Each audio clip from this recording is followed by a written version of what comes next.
కానీ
మీ ఇంట్లో పెరట్లో చాలా ఎక్కువ జాగా ఉందమ్మా నిజంగా. హైదరాబాద్లో జూబ్లీ హిల్స్లో ఇలాంటి చోట ఇంత పెద్ద జాగా ఉండడం అన్నది చాలా గొప్ప విషయం. అంటే మేము అన్నట్లో హైదరాబాద్లో ఉందాం అనుకోలేదండి. చెన్నైలోనే చంద్రమోహన్ గారికి ఇష్టం. ఏదో రాను షూటింగ్ చేసుకుని వెళ్ళిపోను అనమాట. అలాంటిది ఆయన ఇక్కడికి వచ్చి కొంచెం ఆరోగ్యం బాగాలేకపోవడం, హాస్పిటల్కి దాని లింక్ అవ్వడం, దాంతో ఇంక ఇక్కడ ఉండిపోవాల్సి వచ్చింది. అప్పుడు వెనకాలంతా ఇలా తయారు చేశారనమాట. అదేలేండి. మీరు అదే మెడ్రాస్లో ట్రస్ట్పురంలో ఇల్లు మీద చాలా పెద్ద ట్రస్ట్పురం కాదు, కోడంబాకం. అవును, కోడంబాకం. అదే విశ్వనాథ్ గారి ఇంటి పక్క ఇల్లు. ఇదంతా అంటే ఇంత స్పేస్ హైదరాబాద్ లో ఉంటే ఇక్కడ ఒక 5 స్టోరీడ్ బిల్డింగ్ కట్టేస్తారు. ఇంత జాగా వదలదు. ఇది మన పాత మన ఊళ్ళల్లో కానీ చాలా పద్ధతిగా ఈ మొక్కలు చాలా ఫ్రెష్ గా ఉన్నాయి. అదేనండి, ఇది లేబర్నెత్ అని చెప్తారు. అమెరికాలో ఉండే మా అమ్మ ఏదో తన సైకాలజిస్ట్ అనమాట. సో వాళ్ళ స్పిరిచువల్ సర్కిల్స్లో ఇది మన మన మన యంత్రాల్లాగా ఒక యంత్రం అనమాట. హెల్త్కి దానికి వాళ్ళ నాన్నగారికి హెల్త్ బాగాలేదని అప్పుడు తను ఇది బిల్డప్ చేసింది వచ్చి. సో దీనికి ఏదో చిన్న చిన్న రిచువల్స్ ఉంటాయి, అవన్నీ చేసి పెట్టింది అనమాట. సో దీని వాకింగ్ కూడా మనం జాగ్రత్తగా ఇలా వెళ్ళి అలా ఒక సిస్టమేటిక్గా వాకింగ్ చేస్తారు. ఓకే, అంటే ఈ మొక్కలను కూడా మీరు చాలా జాగ్రత్తగా పరిరక్షిస్తున్నారు. ఎక్కడ వాడిపోలేదు, అన్నీ ఎంత నీట్గా ఫ్రెష్గా ఉన్నాయండి. అవన్నీ పాపం మా పని వాళ్ళు కూడా కారణం అండి. అంతే, వాళ్ళు జాగ్రత్త తీసుకుంటే కదా మనం. అవును, బాలమ్మా లైట్లు వేసేసే మొత్తం. తర్వాత మీ దాదాపుగా ఇక్కడ ఎన్ని దేవుడి ఫోటోలు ఉన్నాయండి? అక్కడ బాబా గారు, వెంకటేశ్వర స్వామి, ఆ పక్కది ఎవరిదండి? ఆయన సొరకాయల స్వామి అంటారండి. సొరకాయల స్వామి. ఆయన చాలా ప్రసిద్ధి, మీరు ఇంటర్నెట్లో చూస్తే తెలుస్తుంది. అక్కడికి వెళ్ళినప్పుడు అది తెచ్చుకున్నాం. ఎక్కడి నుంచి తెచ్చారమ్మా? అదే మన ఎక్కడంటే నారాయణ వనం ఏదో అంటారు కదా, తిరుపతి పక్కన నారాయణ వనం, అక్కడ ఆ పక్కన ఉంటారు సొరకాయల స్వామి. చాలా ఫేమస్ ఆయన, ఒక పెద్ద యతీంద్రులు అనమాట. ఓకే. ఓ, ఇక్కడ కూడా మీరు ఓం నమ శివాయ అని రాసి ఉంది. సో దాని చుట్టూరా తిరగాలన్నమాట. అంటే ఏం లేదు, ఏదైనా యంత్రమైన, మంత్రమైన, తంత్రమైన ఎనర్జీ ఫీల్డ్, పాజిటివ్ ఎనర్జీ ఫీల్డ్ని డెవలప్ చేయడం. అదే మనం అసలు అలా అనుకుని దానిలో నడిచినా మనకి అదే అంతే. యాక్చువల్లీ అదే కరెక్ట్. అంతే, యద్భావంత అద్భుతే. ఇక్కడ అమ్మవారిని మీరు రెగ్యులర్ గా పూజించే అమ్మవారు? అవునండి, అంటే చంద్రమోహన్ గారికి ఎందుకో ఈ బుద్ధుడిని తెచ్చుకోవాలని ఒక ఇదనమాట. అందువల్ల ఆయన ఏమనుకున్నారో మనకు తెలియదు, ఇలా కట్టించేసి ఏదో బుద్ధుడు తీసుకొస్తానంటే ఏదో చిన్న బుద్ధుడు వస్తాడేమో అనుకుని మేమంతా వీఆర్ ఎక్స్పెక్టింగ్. ఆయన ఎక్కడికెక్కడికో వెళ్ళి ఆర్డర్ చేసి, అంటే ఇట్స్ నాట్ ఈ psychology to spend like that మాకు తెలిసి. మరి అతని ఇంట్యూషన్ ఏమిటో, అతను మరి పూర్వజన్మ అటాచ్మెంట్ ఏమిటో తెలియదు. 32,000 పే చేసి సెలెక్ట్ చేసి ఇక్కడ దొరకకపోతే బెంగళూరు నుంచి ఆర్డర్ చేసి తెప్పించారు ఆ బుద్ధుడిని. కానీ చంద్రబాబు గారు అంత ఎక్కువ ఖర్చు పెడితే ఆశ్చర్యం కలగలేదా? ఆశ్చర్యమే, ఎందుకంటే మామూలుగా తనకి అలాంటి ఇంట్రెస్ట్ అసలు చూపించేవారు కదా బయటికి. మరి ఏదో అతనికి డ్రీమ్ వచ్చిందో లేకపోతే ఏదో ఇంట్యూషన్ పనిచేసి కనెక్ట్ అయింది. ఈ అమ్మవారేమో నా దగ్గర 45 ఏళ్ళకి బట్టి ఉంటుంది. అప్పుడు మెడ్రాస్లో ఉండేవారు అనమాట. 45 years. అప్పటి నుంచి ఇంకా తర్వాత నేను ఇంకా ఇక్కడికి వచ్చేసి ఇక్కడే ఉండిపోతామని తెలిసిన తర్వాత మెడ్రాస్ నుంచి తెచ్చేసుకున్నాను. అవునా? ఎన్నాళ్ళు అయిందమ్మా మీరు హైదరాబాద్ వచ్చేసి? 4 years. 4 years పూరా కంప్లీట్గా 4 years. 4 years, nearly 4 years. మధ్యలో వచ్చి వెళ్తూ ఉండేవాళ్ళం మొదట్లో, తర్వాత సెటిల్ ఇక్కడే. ఎందుకంటే ఈయనకి డయాలిసిస్లు ఇవన్నీ ఇక్కడే we have to take care. ఏఐజీలో హాస్పిటల్లో అక్కడ వాళ్ళందరూ చాలా డాక్టర్స్ కూడా చాలా ఫ్రెండ్లీ అండ్ హెల్ప్ఫుల్ పీపుల్ ఉండేవాళ్ళు.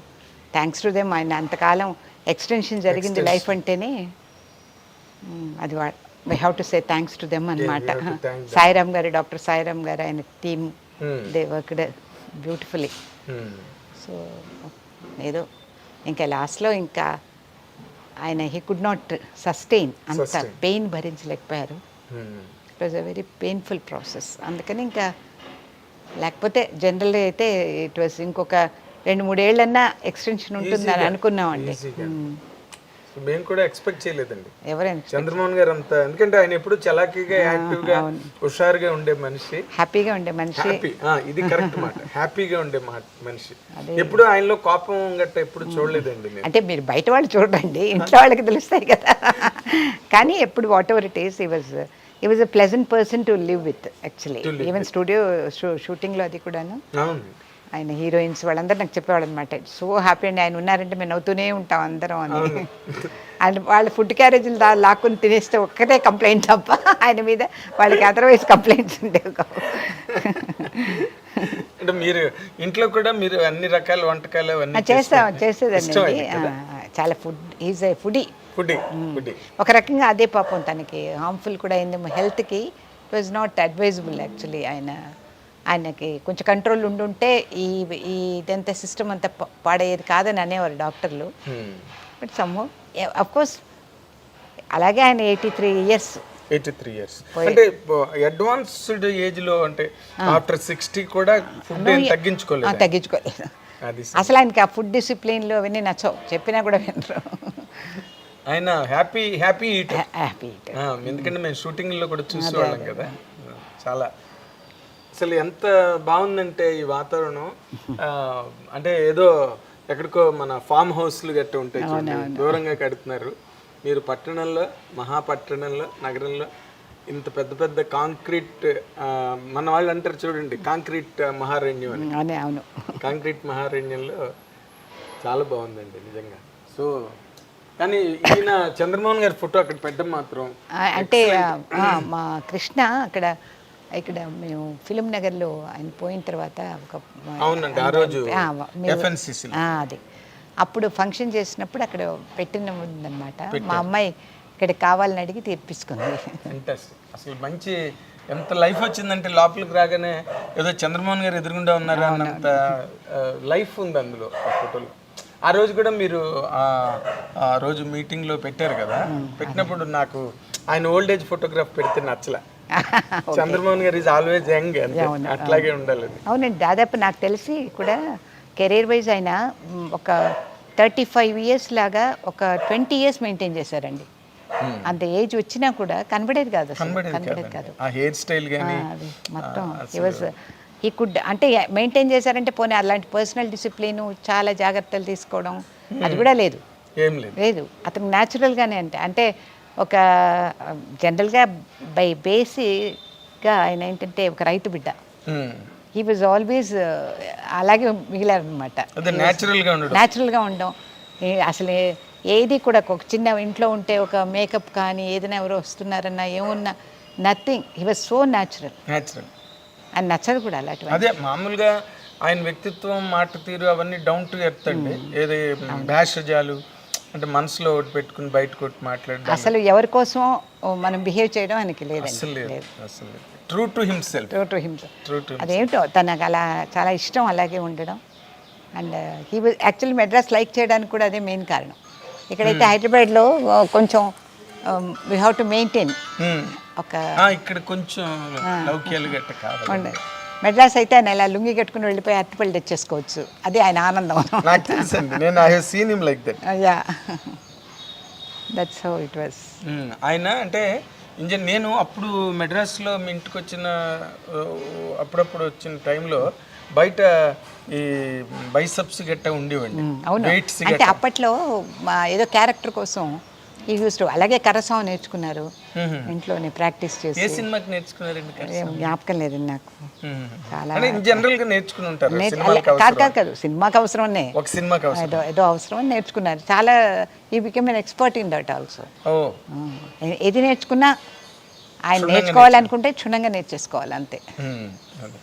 అప్పుడప్పుడు చూసేవాడిని అనమాట. నేను అడిగాను చంద్రమోహన్ గారు, ఏంటి మీరు చిన్నప్పుడు బాడీ బిల్డర్ అండి విజయవాడలో అంటే, నా మొహన్ నా ఉందా, నాకు బాడీ బిల్డింగ్ కట్టిన బాడీ బిల్డింగ్ అనేది బిఎన్ రెడ్డి గారి సినిమా కోసం అని రంగుల రత్నం కోసం ఆయన జాయిన్ చేశారు జిమ్లో.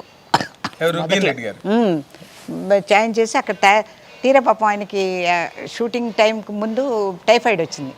దాంతో కొంచెం సన్నబడ్డారనమాట. లేకపోతే చాలా చాలా బాగా మంచిగా బిల్డప్ చేసుకున్నారు బాడీని. అది కూడా మీకు వెన్నెలరి ఏదో పాటల్లో మీకు కనబడతాయి బైసిప్స్ అనమాట. అవును, డెవలప్ థింగ్స్ అని రంగుల రత్నాలు చాలా. అసలు అంటే ఆయన జర్నీ, ఎన్టీ రామారావు కూడా చంద్రమోహన్ గారిని స్టేజ్ మీద సంబోధించడం నాకు తెలుసు. మా బిఎన్ పరిచయం చేసిన యాక్టర్ అని చెప్పి రామారావు కూడా చాలా గర్వంగా చెప్పేవారు చంద్రమోహన్ గారి గురించి. ఎందుకంటే వాళ్ళు కూడా చాలా సినిమాలు చేశారు కదా. చేశారు, వాళ్ళకి తెలుసు కదండి. వాళ్ళకి తెలుసు చంద్రమోహన్ గారు. ఇప్పుడు క్వాలిటీ ఇంకొక పర్సన్లో క్వాలిటీస్ ఎప్పుడు ఆర్టిస్టులు గ్రహిస్తారు కదా. క్వాలిటీ ఉన్న ఆర్టిస్ట్కి అర్థమవుతుంది. బాగుందమ్మా నిజంగా. ప్రతిదీ శివుడు ఫోటో కానీ శివుడు విగ్రహం ఎంత బాగుందండి నిజంగా. అంటే చంద్రమోహన్ గారికి ఆయన వాళ్ళు ఇది కదండి శైవులు. అందుకని తనకి చాలా ఇష్టం శివుడు అంటే. చాలా రోజులు ప్రతిరోజు అభిషేకం చేసుకుని అలా చేసేవారు. ఇంకా హెల్త్ పాడైపోయింది అంటే ఊరికే తన ఇదికి ఒక స్తోత్రం ఏదో చదువుకుని లింగం మీద నీళ్ళు పోసుకుని అలా చేసుకునేవారు అన్నమాట. హెల్త్ పాడైన తర్వాత ఇంకా కొంచెం తగ్గింది. అప్పుడు ఇదంతా కడుతున్నప్పుడు అది వెళ్ళి తెచ్చుకున్నారు ఈ శివుడిని కావాలని. ఆయన ఏమంటే ఇట్ వాజ్ నాట్ ఇదనమాట, అంటే సిమెంట్తో చేసింది అది కాదు, ప్లాస్టర్ ఆఫ్ ప్యారిస్ లాగా అనమాట. దాంతో అది ఎక్కడ పెడితే పాడైపోతుందని చెప్పి అమ్మూల పెట్టాలని పాప ఆయనకి అక్కడ ఈశాన్యం అని. సరే మళ్ళీ తర్వాత అందుకని అన్ని చోట్ల పెట్టుకున్నారనమాట. ఇక్కడ ఒకటి, అదిగో యాక్చువల్లీ వాటర్ వచ్చేది ఆ మధ్య. ఇక్కడ ఫిష్ ట్యాంక్ కూడా ఉండేది, అవన్నీ పాడైపోయాయి. ఇంకా తర్వాత చంద్రమోహన్ గారు లేకపోయిన తర్వాత నిర్లక్ష్యం అయిపోయింది. అంటే వాళ్ళు మీరు శైవులు కాదా? నేను నియోగుల అమ్మాయినండి. బట్ వీళ్ళందరూ విశ్వనాథ్ గారు, చంద్రమోహన్ గారు, బాలసుబ్రహ్మణ్యం గారు ముగ్గురు అనమాట. వాళ్ళంతా వీళ్ళందరూ లింగధారులు. వాళ్ళదంతా ఎవ్రీథింగ్ వాళ్ళ స్టైలే వేరు కదండి. అంటే వాళ్ళదంతా ఆరాధన అలా ఉంటుందన్నమాట. ఇప్పుడు మనం కర్మలు కాండలు చేసేటప్పుడు కూడా మనం ఏమంటాం శ్రాద్ధం అట్లా, వాళ్ళు ఆరాధన అంటారు. అంటే డూయింగ్ ఏ పూజ, ఆత్మని ఇంకా వెళ్ళిపోయిన దీన్ని ఒక దేవుళ్ళలాగా ట్రీట్ చేస్తారనమాట. ఆయన చంద్రమోహన్ గారు లాస్ట్ జర్నీ కూడా ఇట్ వాస్ చాలా అద్భుతంగా జరిగిందనమాట.